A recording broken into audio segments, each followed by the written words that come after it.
queridos companheiros da nossa casa espírita, de doutrina, que a paz do Mestre Jesus envolva os nossos corações, nos guarde na sua imensa luz. Todos nós nos sintamos profundamente acolhidos aqui na casa, mais uma noite de reunião, essa reunião fraterna que nos traz os ensinamentos do Evangelho, a doutrina, nos faz lembrar as mensagens elucidadoras do Mestre querido. Todos nós estejamos imersos nesta paz que aqui reina nesse ambiente fraterno. Então nós queremos nesta noite convidar uma companheira que vem da cidade de Votuporanga. Nós vamos até fazer a apresentação do José Bioski, que é do Grupo Espírita Maria de Nazaré, e eles estão aqui nos trazendo com a sua presença a prece inicial que a esposa do José irá fazer, a Piedade, e o José encarregado de nos trazer a mensagem evangélica da noite. Então vamos acompanhar a prece inicial que a nossa irmã irá proferir para nós. Boa noite a todos.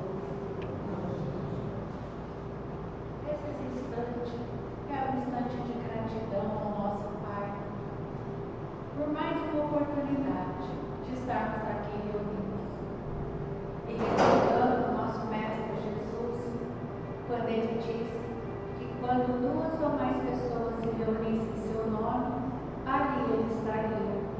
E é nessa confiança, Senhor Jesus, que nós estamos aqui nesta casa abençoada, reunidos em seu nome, acreditando, confiando na sua presença através dos trabalhadores desta casa que chegam aqui muito antes de nós. Então, assim, Senhor, nós te rogamos a sua paz, o seu amparo para esses momentos de estudo, que nesses momentos de estudo possamos recordar suas lições e trazer em nós o que há de melhor, para que possamos sairmos daqui melhorados, animados, incentivados para a caminhada aqui nesse plano. Rogamos também, Senhor, o amparo ao nosso irmão Bioski, para que ele tenha um verbo fácil, para que possa passar para nós tudo aquilo que ele preparou com tanto carinho e que possamos nós entendermos a sua mensagem e levarmos essa mensagem aonde formos. Se conosco, Senhor Jesus, hoje e sempre, que assim seja.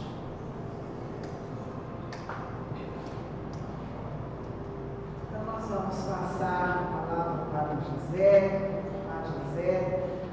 que vem lá na casa, lá do nosso companheiro de Valdir, né, como a gente diz, tantas atividades que tem lá, e ele deixou aquelas atividades para vir hoje aqui em nossa casa. Seja muito bem-vindo, viu?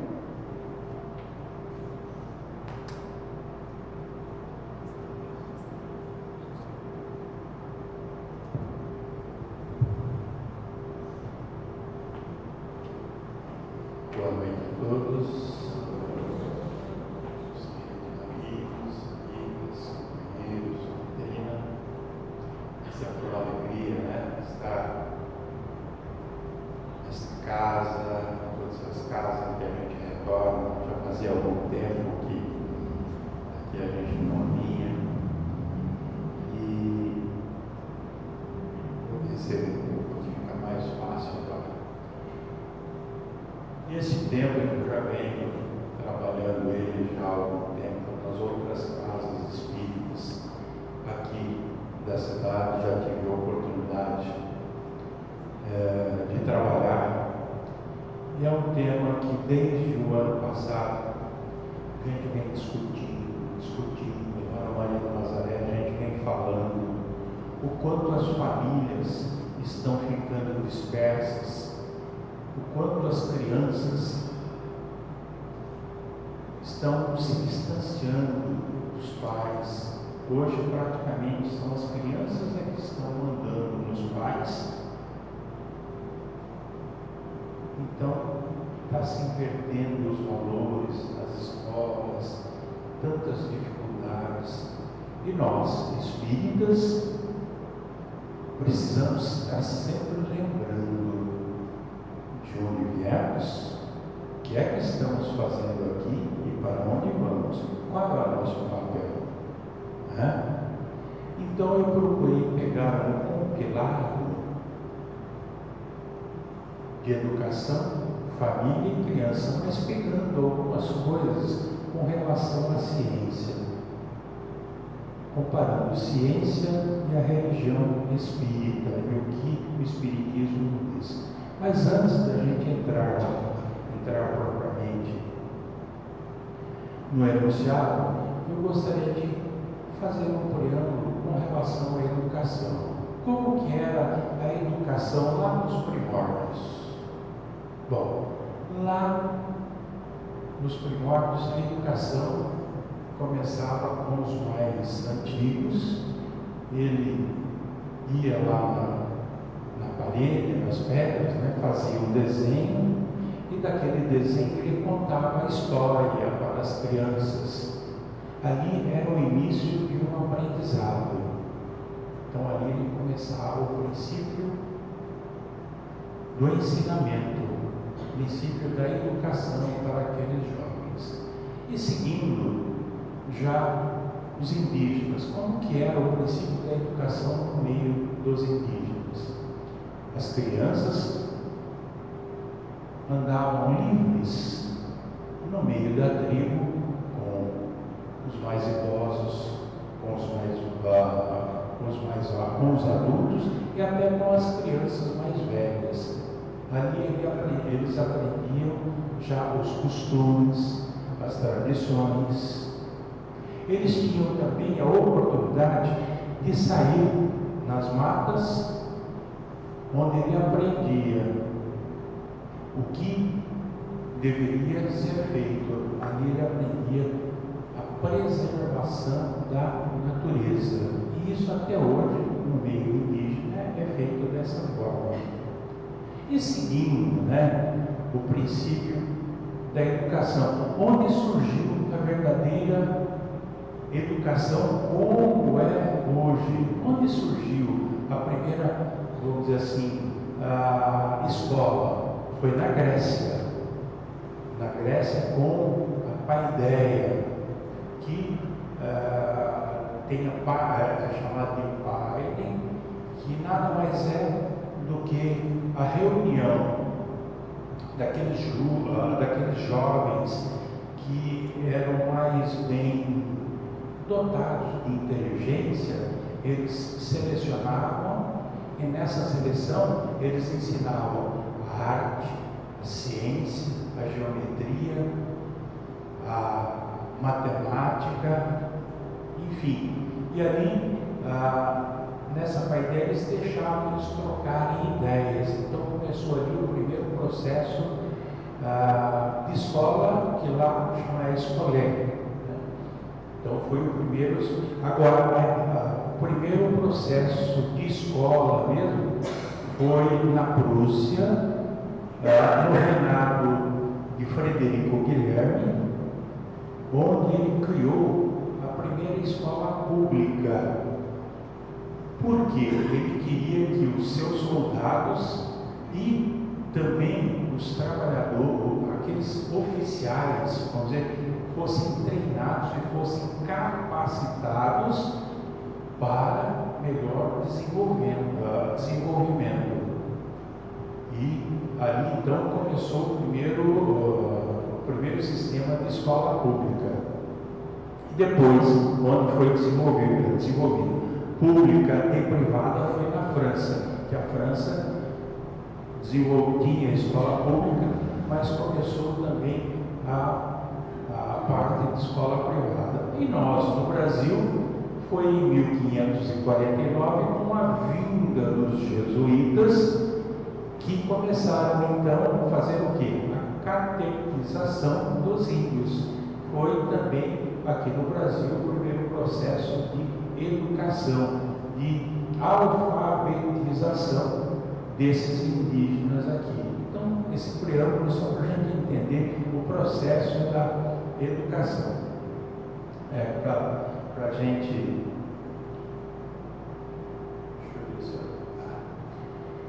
veja que Hipólito Leon Denis Arribário, ele ainda não era Allan Kardec. Veja lá que é 1828. Ele propôs um plano de melhoria da educação pública lá em Lyon, na França. Ele ainda jovem, ele já enxergava que o processo da melhoria do ser humano deveria ser através da educação. Mesmo naquela época, ele já enxergava que tinha alguma coisa que precisava ser melhorada. E ele propôs esse processo, onde a educação é a arte de formar os homens, a arte de neles fazer surgir os germes das virtudes e reprimir os do vício, de desenvolver sua inteligência e dar-lhes a instrução adequada às suas necessidades. Em uma palavra, o objetivo da educação consiste no desenvolvimento simultâneo das faculdades morais, físicas e intelectuais. Veja que ele já tinha essa visão lá em 1828. Veja, quase 29 anos antes da edição do Livro dos Espíritos. Mas aí eu peguei esse compilado, então, analisando, mas, bom, a doutrina espírita, depois ela veio nos dar uma certa visão. Mas o que é que a ciência vem nos... Em primeiro, né? Então, é consenso universal que o afeto recebido na primeira infância determinará, mais do que qualquer outra influência, o curso e a qualidade de vida da criança no seu futuro. Então, analisando isso, foi que eu peguei um pouco, analisando alguns cientistas, alguns já falecidos, mas que ainda suas pesquisas estão em desenvolvimento. Bacui, ele era professor de pediatria na Universidade de Nova York, junto com a sua esposa. Eles escreveram artigos relevantes para as crianças. Informaram que os índices de mortalidade de 95% para crianças longamente institucionalizadas, aqui fala longamente institucionalizadas, o que é? São as que estão de forma permanente ou por longo período de tempo fechado em instituição de correção, de assistência ou de cuidados de saúde.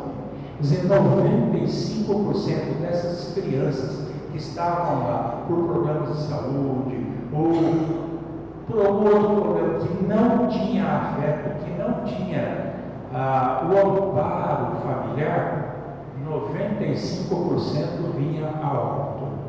Não desenvolvia a imunização para que o seu organismo reagisse. E, aqui fala, então não tinham relações de afetividade com as pessoas que o tratavam. E 15% quase que viviam em ambiente familiar, com a afetividade próxima. Elas desenvolviam menos infecções. Vejam que mesmo tipo de doença, mesma condição, só que dessa aqui só 15% vinha ao óbito. Aqui já 95%. Dizendo, né? Os artigos é porque não tinham relações de afetividade com as pessoas que o tratavam. A falta de afetividade causava.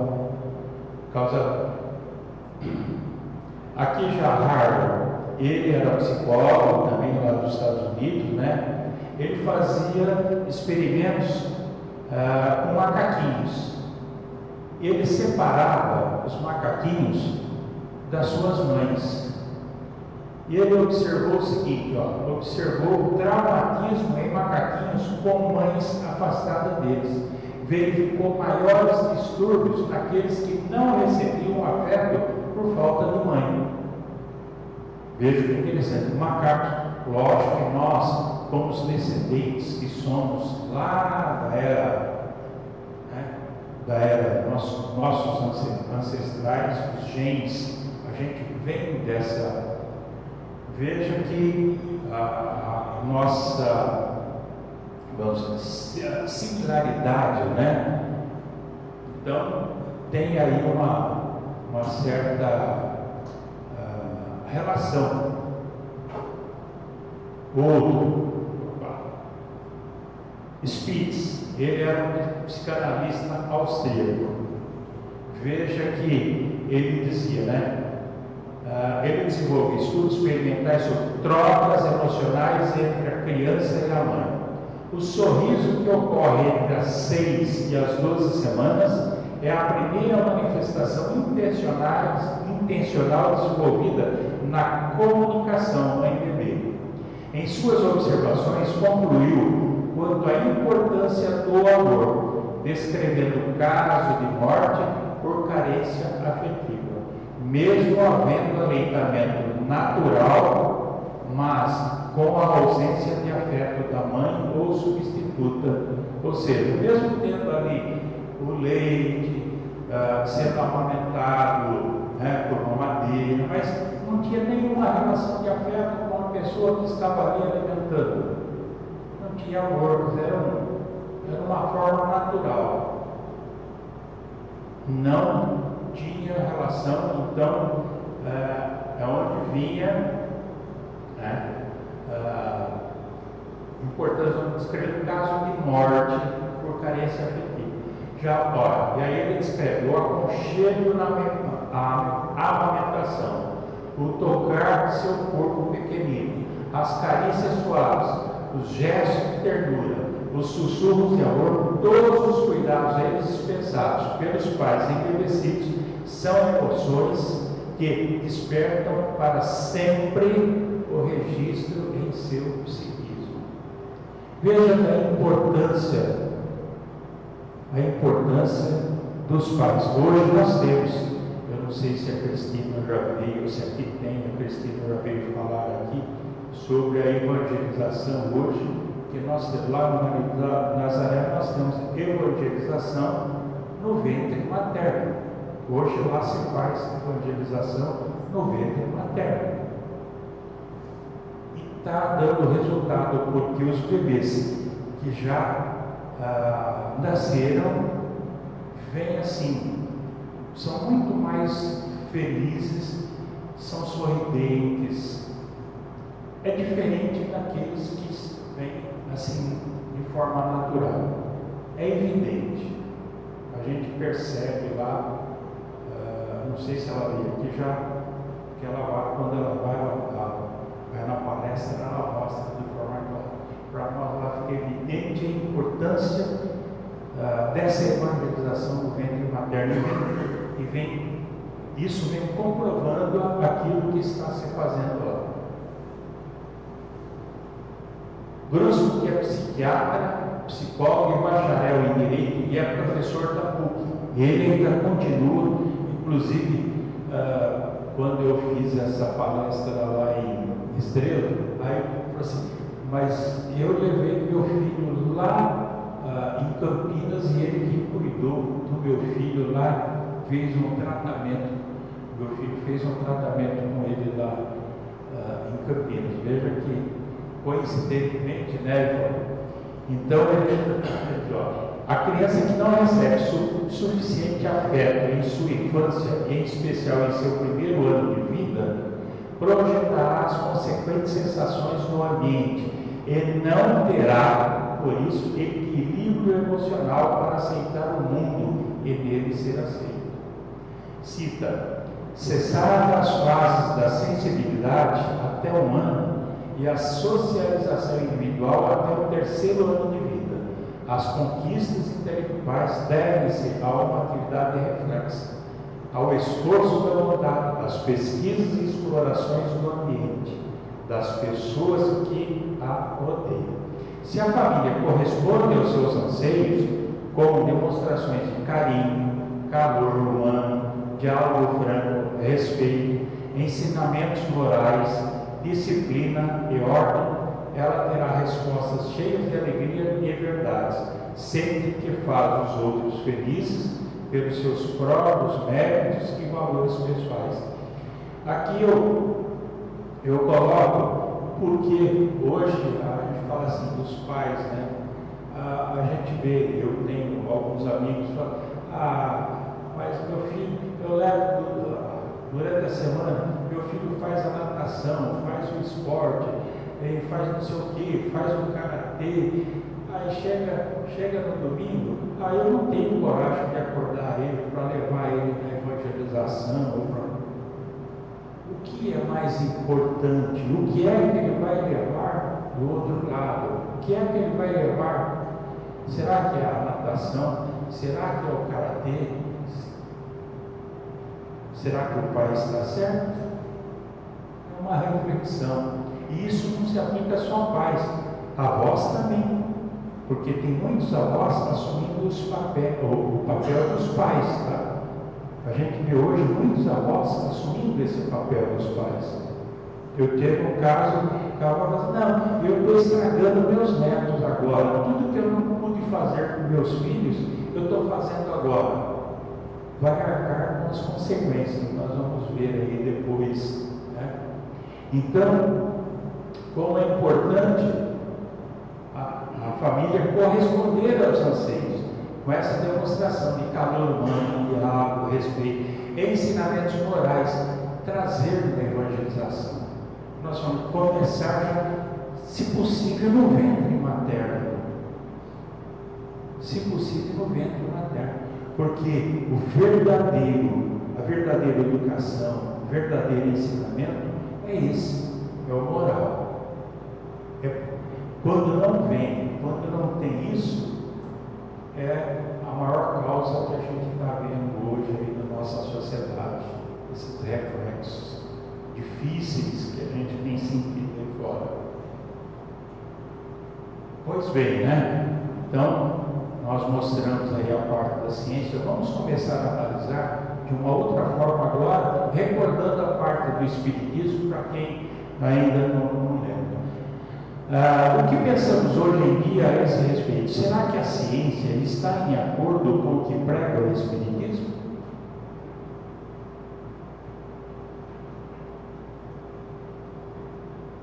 Vejamos alguns esclarecimentos da doutrina espírita sobre a educação dos filhos. Vamos citar inicialmente o que Emmanuel nos diz, né? O colégio familiar tem suas origens sagradas nas esferas espirituais. Em seus laços reúnem-se todos aqueles que se comprometeram no além a desenvolver na terra uma tarefa construtiva de fraternidade real e definitiva. Porque todos nós fizemos um planejamento. Quando um casal vai receber um filho, né? Vai lá do outro lado, faz um planejamento lá no plano espiritual de receber aquele espírito em seu seio. Para quê? Para ajudar a se desenvolver, a colocar ele na senda do bem, enfim, fazer com que ele se torne uma pessoa de bem. É isso que Emmanuel está nos orientando. Então, entendamos então que a vida na Terra é um projeto educacional.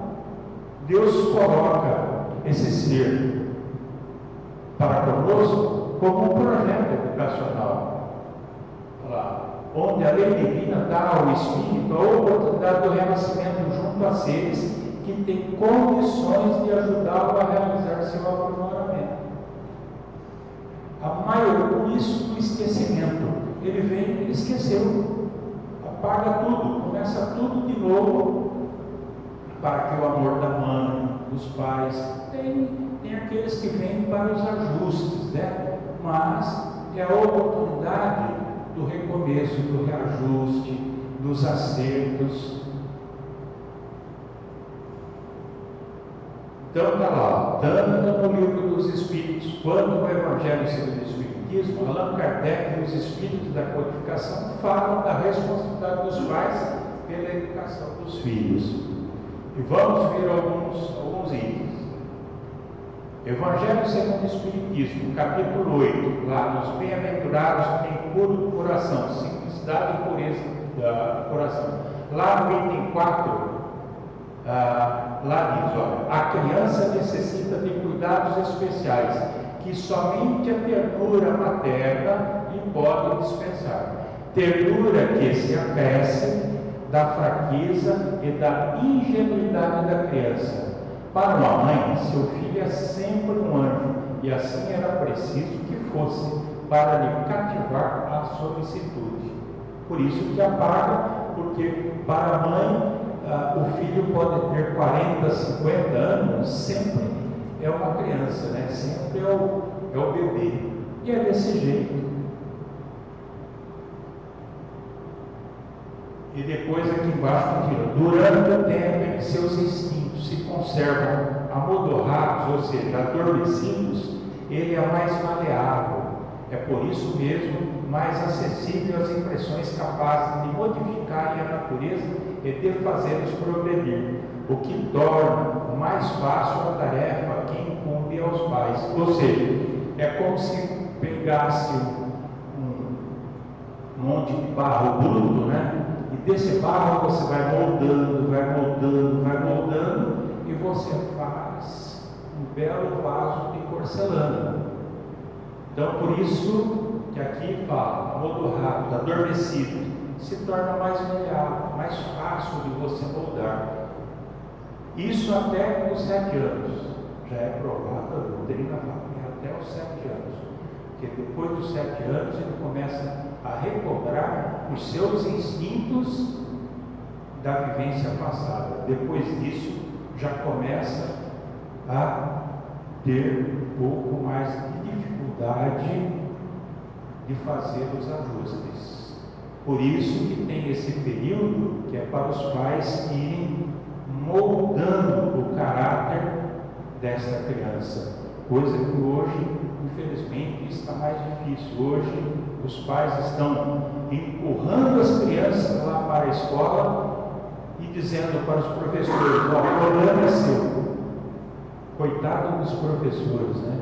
Além de instruir, são obrigados a educar, coisa que isto é dever dos pais. Nós vamos vendo ainda em frente. Lá no capítulo 4, da pluralidade das existências, parentesco e filiação, lá, na questão 204. Uma vez que temos tido muitas existências, a nossa parentela vai além da que a existência atual nos criou? Não pode ser de outra maneira. A sucessão das existências corporais estabelece entre os espíritos ligações que remontam às vossas existências anteriores. Daí, muitas vezes, a simpatia que vem a existir entre vós e certos espíritos que vos parecem estranhos.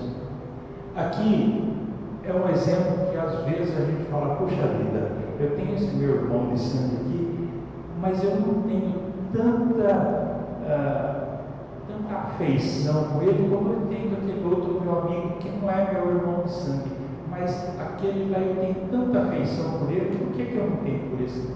Mas é a nossa parentela espiritual. Nós temos aqueles que vêm estar próximos a nós, e nós temos a nossa parentela espiritual e a parentela corporal, aqueles que estão próximos a nós. Muitas vezes aqueles que estão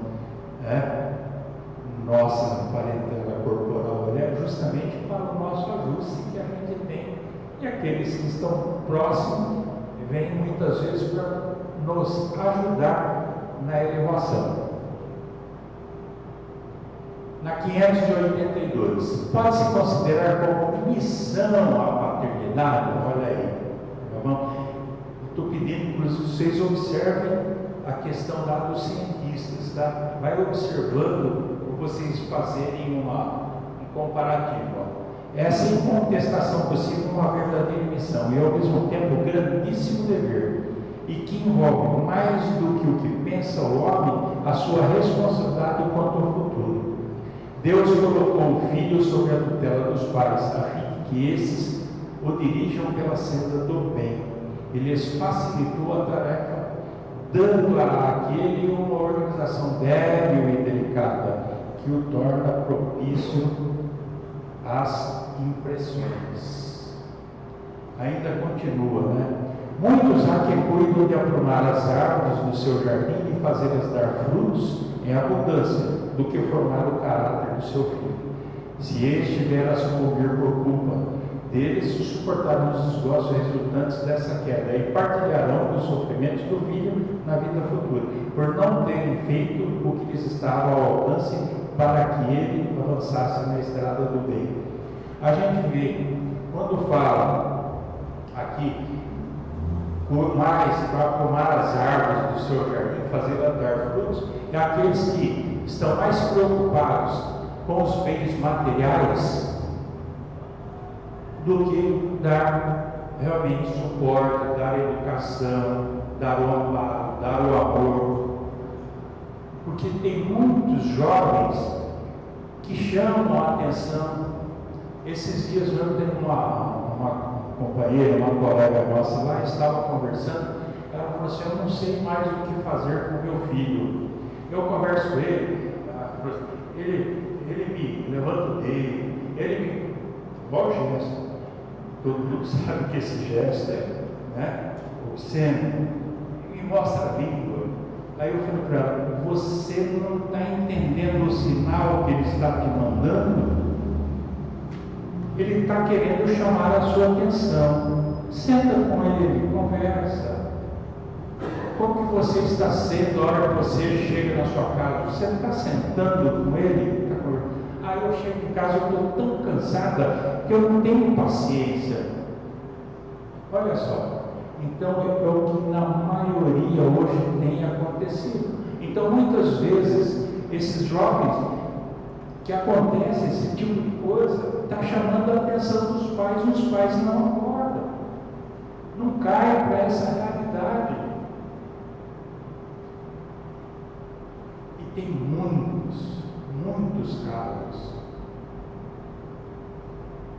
Então os pais, né, gente que está dentro da doutrina, se vê um caso, um amigo, familiar, vamos alertar, porque a coisa está cada vez mais difícil. Então, se esse vier a sucumbir por culpa dele, suportarão os esforços resultantes dessa queda. João de Anjos nos diz: a família é o fulcro de maior importância para a formação do homem. É na família. É a família que tem que fazer isso. Não é na evangelização, não é na escola, é lá, é os pais, é a obrigação dos pais. Irmão, novamente ele vem reforçando: em família temos aqueles que permanecem conosco para o nosso amor, e aqueles que se demoram conosco para a nossa dor. Você não consertou o caráter, você não fez o seu dever, tá bom. Vai, refaz o caminho e volte com ele novamente. Tem muitos que falam assim: mas meu marido é difícil. Outro fala: mas minha mulher é difícil. Tá bom. Amarra o amigo que depois vai voltar junto de novo para você refazer o caminho. Tem muitos casos que a gente usa. Então, e criança e o jovem é desse jeito. Se você errou, vai ter que voltar e refazer o caminho novamente. Ver aonde errou e refazer. É isso que Emmanuel está nos esclarecendo aí. Em Lucas, no capítulo 10, versículo 20, encontramos a porta que nos leva à nova esfera de iluminação nesta pergunta: e quem é meu próximo? Quem é o nosso próximo? Se não é aquele que está bem próximo a nós. É o nosso filho. É é o nosso esposo, aquele familiar que está bem próximo a nós. Nós precisamos estar com a nossa antena ligada para tudo aquilo que acontece ao nosso redor. Não tem desculpa para dizer, não, mas eu cheguei em casa cansado. Eu vou ver o jornal e vou ver o canal de esporte, deixa o filho lá do lado. O que é mais importante? Tem que estabelecer alguns compromissos, né? Com o dever moral daquele que assumiu um papel lá no plano espiritual da educação dos filhos.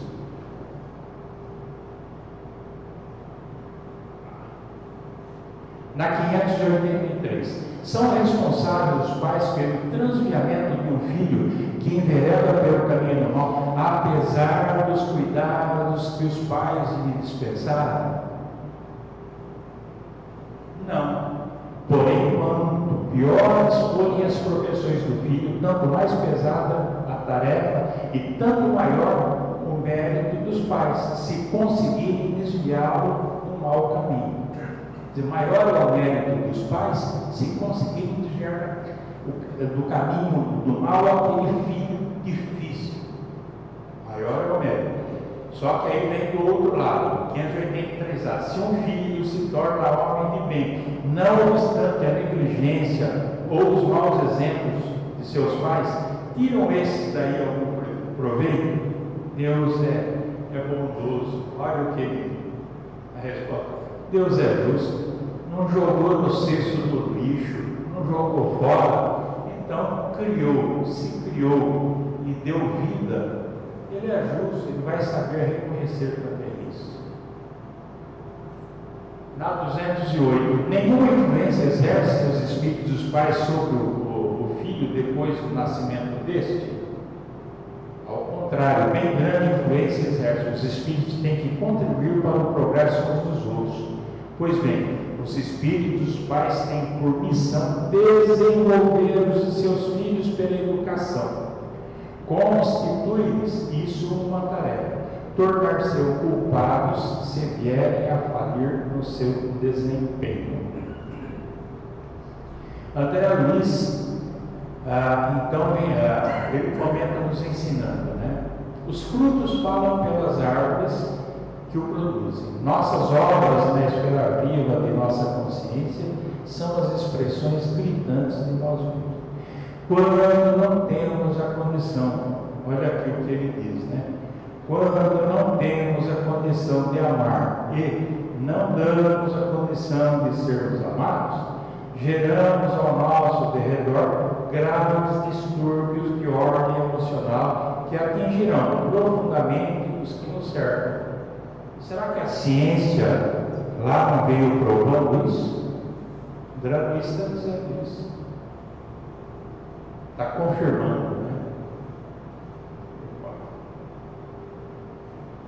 Então, na figura de pais materiais, nós que somos colaboradores de Deus no processo de iluminação dos filhos, que chegam na vida de nossas vidas, Ele nos dá o talento para que façamos multiplicar no seio da humanidade o homem de bem, que construiremos para o futuro. Eu coloquei aqui parábola dos talentos, porque todos conhecem aquela parábola dos talentos, né? Aquele que recebeu um, aquele que recebeu dois e o que recebeu 5. Nós recebemos de Deus, nós que temos filhos, nós recebemos um talento. O filho é um talento. Por que Deus coloca isso como um talento que estamos recebendo? Que é para que a gente possa fazer multiplicar. Nós temos a obrigação de fazer com que aquele ser que está no nosso seio familiar, ele seja um homem de bem, porque ele sendo um homem de bem, vai acontecer o quê? Ele também fará multiplicar com os seus filhos serem também pessoas de bem, e assim é uma sequência. Por isso, dizer da parábola dos talentos, dizer, vai se multiplicando esse talento na senda do bem. Então ele coloca esse talento, porque se todos nós somos filhos de Deus, são talentos que ele colocou na mão de nossos pais para que a gente vá fazendo a multiplicação, né? E a gente sempre lembra a figura de Jesus, né? Ele que por excelência nos deixou uma regra áurea do amor, né? Um novo mandamento vos dou, que vos ameis uns aos outros como eu vos amei. Está lá em João, capítulo 13, versículo 34. É o que o Pai espera de nós. Eu dei uma acelerada, porque senão o horário, daqui a pouco o pessoal fala assim, passou do horário. Mas, gente, isso que a gente fala, quanta negligência hoje na educação de filhos. Quantos pais estão fracassando? Quantos filhos estão enveredando para uma linha que depois, aí o pai fala assim, mas onde foi que eu errei? É só olhar o que foi que fez com ele na infância. Tem muitos pais hoje dando tênis de marca, celular melhor possível, vou dar o melhor celular, que assim ele não me perturba, deixa ele lá. E aí? E depois lá na frente? Então é isso que a gente precisa ficar de olho, ficar atento. Que a gente vê hoje, a tecnologia veio para que a gente possa se desenvolver. Hoje nós falamos com o outro lado do mundo em tempo real. Só que a gente vê, nós tivemos exemplo, eu e minha esposa, esse tempo, nós fomos numa janta, aí nós chegamos lá, um casal sentado à mesa, ele olhando o celular, a esposa no celular, o filho no celular e a filha com o celular. O garçom chegou, foi lá para anotar o pedido, perguntou. Eles nem deram atenção. Aí o garçom foi embora. E depois eles acharam ruim, inclusive, com o garçom. Aí, né, a gente que é espírita, uma vontade de ir lá e falar alguma coisa, mas é o livre-arbítrio de cada um. Veja, lá é uma oportunidade de joga esse celular fora, ou guarda esse celular, é a oportunidade da conversa. Agora, está acontecendo lá, isso está acontecendo dentro dos lares. Está acabando aquela reunião de família, onde se senta todo mundo à mesa, né? Para o bate-papo. Então é isso, meus amigos. Espero que eu fiz essa relação entre a ciência, a religião espírita.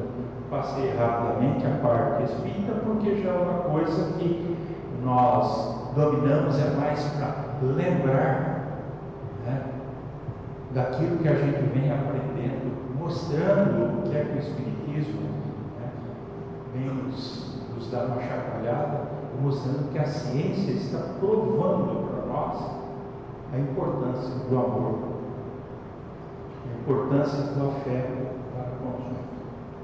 Então, que o Mestre Jesus possa estar sempre conosco, que os benfeitores possam estar sempre nos amparando e dando assistência para que possamos cada vez sermos pessoas melhores e cumprindo o nosso papel aqui neste plano que é de provas e expiações. Que Ele nos ampare hoje e sempre.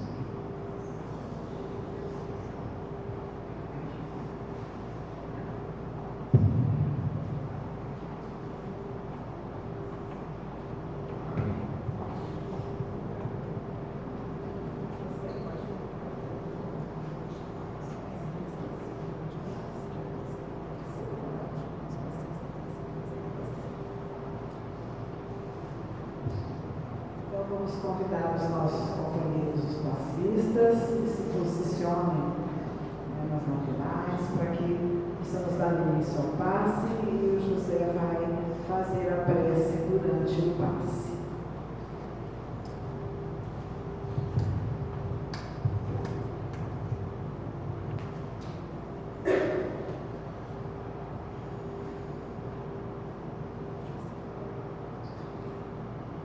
E é assim, Mestre Jesus, rogando a Ti, nesses instantes, que possa derramar sobre cada um de nós as energias benfazejas, os bálsamos necessários para a nossa recuperação, tanto física quanto espiritual. Porque, Senhor, o Senhor sabe o que é necessário a cada um de nós, o que precisamos para cumprir a nossa jornada aqui neste plano de provas e expiações. O Senhor sabe o quão é bom a continuidade, o aprendizado, a orientação, para seguir firme nesta jornada, porque assim, quando transpassarmos a barreira deste plano físico para o plano espiritual, possamos estar bem melhores do que quando aqui chegamos, e quando estivermos do outro lado, possamos assim, Mestre Jesus, dizer: vencemos, cumprimos com aquilo que planejamos quando reencarnamos. E é por isso, Mestre Jesus, que sempre lhe somos gratos a este Pai de infinito amor e bondade, gratos aos seus benfeitores amigos, a qual rogamos que possa estar sempre conosco, nos assistindo, nos amparando, nos dando a força necessária para continuar nesta jornada e seguirmos firmes esta jornada que entregaste a cada um de nós. Fique sempre conosco, hoje e sempre, que assim seja.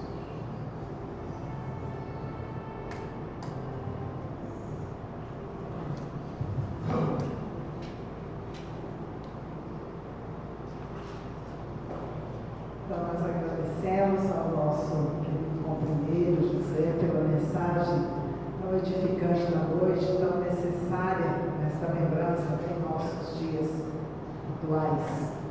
E que eles tenham um feliz retorno à cidade de Votuporanga.